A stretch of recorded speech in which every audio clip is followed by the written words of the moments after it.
When I was little, the things I was afraid of when it came to media were never what adults would think I'd be afraid of. My parents say that when I was 2 years old, I watched Dumbo and Pinocchio all the time, meaning that I was totally fine with this, and this. I was also fine with this, and even whatever the hell this was. Willy Wonka's tunnel, I didn't care about that. I was also not scared by violence at all. I watched things like Jurassic Park or Indiana Jones and was completely unfazed. People getting eaten by dinosaurs or getting their faces melted off was perfectly fine. I still got scared by random things, though.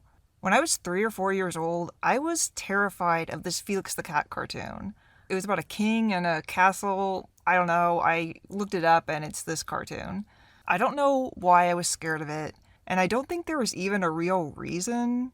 Maybe it was just the animation style or just the general vibe. But for whatever reason, it really creeped me out. And I remember running out of the room screaming when my dad put this on. But this video is not about that kind of fear. You see, Felix the Cat was a superficial fear, meaning that as soon as I was out of sight of the TV, I was fine, with no lingering anxiety. It was scary in the moment, but not on any deep level. No, the first time in my life that I encountered true horror in media was when I was 6 years old, and it was from a book that would become one of my longest-lasting special interests. But my introduction to this interest was rocky. Those who follow me on other sites already know what this book is. It's James and the Giant Peach.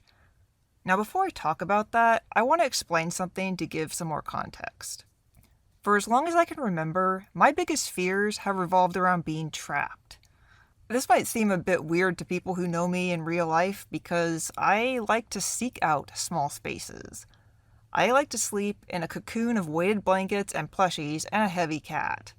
I don't have a problem crawling through small cave tunnels, so I never thought of myself as claustrophobic. But then I look back and realize that the fear was never specifically about small spaces, but about being trapped. Even large spaces that I can't leave make me nervous. And while I will happily turn myself into a blanket burrito or go crawl into a rock tunnel, I am absolutely terrified at the idea of being trapped or restrained in any way. Even when it comes to really minor things, like I really do not like people touching me in most cases, especially grabbing my arms or anything that might hypothetically restrict movement. Even if it's a very gentle, light touch, it sends off alarm bells in my head. It's hard to explain, but it is almost physically painful. Even if it's something for a medical procedure, it creeps me out. I really do not like those blood pressure things. And I hope I don't ever need an MRI because I don't know if I could do it. Having my movement restricted is one of my biggest nopes. So, my first time getting sleep paralysis was fun. Anyway, when I was 6 years old, my first grade teacher read us James and the Giant Peach. Also, this teacher was a huge jerk. And I'm not just saying that because of my memories.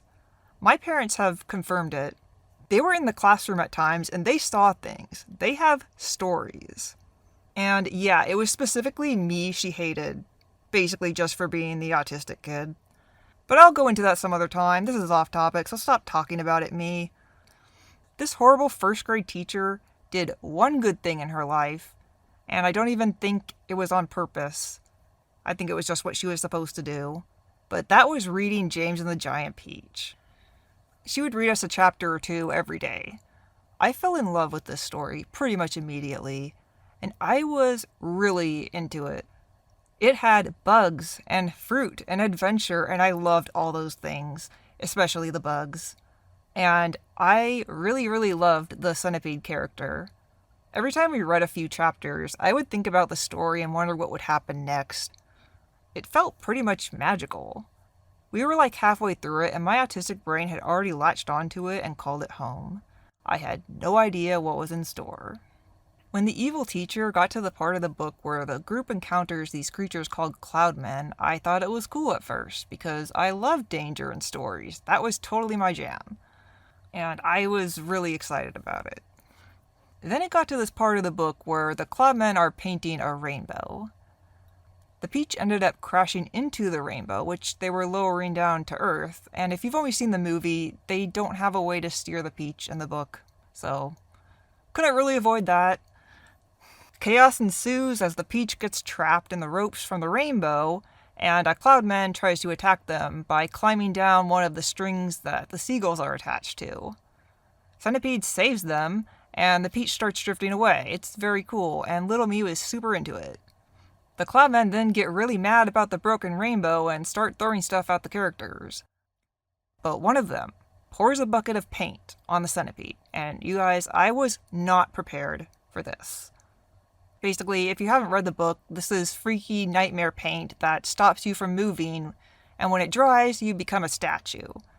Pretty quickly, but also not instantly, so you have time to contemplate what is happening as it just gets worse and you can't do anything about it. I remember this concept being the most horrifying thing I had ever heard of. I could barely comprehend what I had just heard. And I don't even think I can do justice describing how that felt. I had just been introduced to basically my absolute worst nightmare scenario. And though obviously the concept is fictional, I was not entirely sure of that at age 6. I imagine my reaction was kind of similar to when people are reading stories where characters get stuck in narrow caves. It was kind of that same level of visceral horror. And it was way more horrifying than anything else I'd seen happen to characters. And I am glad it's impossible in real life because that would have to be one of the worst ways to die. This scene from James and the Giant Peach was the first time that something in media made me feel true horror. The type of thing that kept me awake at night, that made me question if the world was as safe as I thought it was. The story had gone from being whimsical and fun to, "Stop the ride, I want to get off!" I don't think any of the other kids reacted to it. They were just sitting there calmly like they didn't just hear the most horrifying possible scenario ever conceived of. I just sat there in terror. I felt like my life was forever changed. That I couldn't go back to the blissful ignorance I had had just a half hour before. It felt like I had found myself in the midst of something I wasn't ready for. It was like I had peered into something I wasn't meant to see, and now I knew, and I couldn't undo it. I had eaten the forbidden fruit of fear, and there was no going back. Also, my teacher stopped reading for the day when Centipede was still stuck, so that was great. I didn't know what to do with this knowledge. I wanted to go back in time so that I would never have to hear that, because I was terrified. After we stopped reading and we were getting ready for recess, little me went up to my teacher, who looked at me like I was dog poop on her shoe, and I said, that thing with the paint, can that happen in real life? No! Are Cloudmen real? Go outside! I did go outside. There were clouds outside. I hid under a tree just in case there was something in the clouds and they were out to get me specifically, just in case. Because I didn't really feel like I could trust whether or not my teacher was lying to me. And maybe it was possible that paint could turn me into a statue. I just felt I had to live with this now. And even if it was a fictional scenario, I was still terrified of it. My brain didn't care that it probably wasn't real. It was going to make me afraid anyway. Now, I have never heard of this particular thing scaring anybody else at all. And I've read a lot of "what scared you as a kid" threads. Maybe I was just weird. That's very probable. I don't know. I have heard people say that the movie version of James and the Giant Peach scared them. Like the shark or the rhino or skeletons or something, which does make sense. I didn't see the movie until a year later when I was 7, and even though I had mostly conquered the fear by then, I was a little, kind of nervous about watching this. Turns out that scene wasn't even in the movie at all, so it didn't faze me. But yeah, no one else seems to have been scared by the book. And I think it's much more scary. But then again, I'm weird. To me, it kind of seems like an even worse version of being trapped in a cave or buried alive. Basically, if hell is real, that's probably what's waiting for me there. But this was just the beginning of this story. Because, as you recall, this book had become a special interest. Even with the fear. Soon after we had finished reading the book, little me got tired of being afraid. So I did as I always had done, and always would do. I made up stories. In this case, it was stories where the James and the Giant Peach characters went up against terrifying things, often the Cloudmen and or Paint, and made it through to the other side with their happy endings.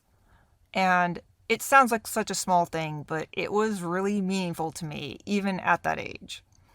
That ended up being a really big theme in pretty much all my stories to this day. And I can trace it all back to this. This fear. This was the most terrifying thing in fiction for me. And a big reason why my James and the Giant Peach stories pretty much always revolved around facing fear. And it sounds very simple, but it's pretty much saved my life many times. As those who follow me probably know, I have a bad problem with anxiety, and that is the biggest source of my hopelessness. But when I think of those stories, they don't just give me hope, they help with anxiety in a way that nothing else does. And I couldn't tell you why that is. I mean, I think I know, but I don't think I can explain it, and trust me, I have tried. And this may sound weird, because I often get anxiety about writing. It's almost like the anxiety attacks that before I get started so that I don't use the one thing that's effective against it. But when I can push past that anxiety and become truly inspired, anxiety does not stand a chance. I couldn't put any of this into words at age 6. But I had, unknowingly, started a theme that would be a lifelong driving factor in my storytelling, where characters would go up against terrifying things and win. Which made my stories more meaningful in a way I couldn't explain at that age or even pretty much all of my childhood and teenagerhood. I feel like every time I hear people talk about helping kids overcome fears, their go-to is by making the fear into something funny, which I understand does work for a lot of people. But I don't think it would have helped me. I think it would have made me feel pathetic for being afraid of something that was now supposedly funny, or like the adults weren't taking my fear seriously. But while that didn't work, making stories with the characters overcoming it certainly did. The threat being funny didn't work. Being badass did. And another thing about James and the Giant Peach that always really stood out to me, but nobody notices at all, seriously, nobody notices, is that Centipede, despite being terrified of the Cloudmen after the hailstone scene, to the point where he even ran back into the Peach Pit while the others watched the rainbow at first, he didn't hesitate when James told him to cut the string the Cloudman was climbing down on, which to me always felt like that would be terrifying. It was not only a close call, by doing that he had to risk himself and could pretty much easily get screwed over by the other angry Cloudmen, which is pretty much what ended up happening.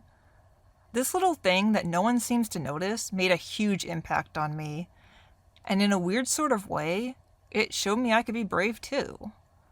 The fear of being trapped extends to my issues with anxiety, and the fear that it will always control me always stopped me from fully enjoying the things I love. Maybe that's why Jurassic Park didn't scare me. I wasn't afraid of death, I was afraid of being stuck in a living hell. And James and the Giant Peach impressed on me that you could be in a complete nightmare situation with seemingly no hope and yet still come out the other side. Which may sound silly, being about a scene from a kid's book that, as far as I know, didn't scare anyone else, but it made me realize what kind of stories I wanted to tell. It also made me think, if my favorite characters could go through horrible things and still be okay in the end, then maybe I could too. And to this day, that is a big motivator for me to write my stories. All of them. So yeah, as weird as it sounds, it was actually kind of a good thing that I was afraid of this, because it was the catalyst for something that ended up being a big help for me through my entire life. So yeah, that's pretty much the story.